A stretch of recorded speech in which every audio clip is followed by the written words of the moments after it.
Here's some basics on how to get started. We're going to look at a student project for this. And one of the first things you want to do, you have your photograph.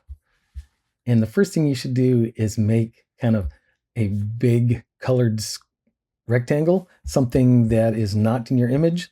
You can see she named this pink error sheet. And what that does is if you have any, as you're designing, you can turn this on and you can see if there's any gaps or mistakes in your design. And so that can be really helpful just as an indication of, what am I missing and how do I clean that up? And the next thing that you need to do, or the first real designing that you need to do, is trace the outline, right?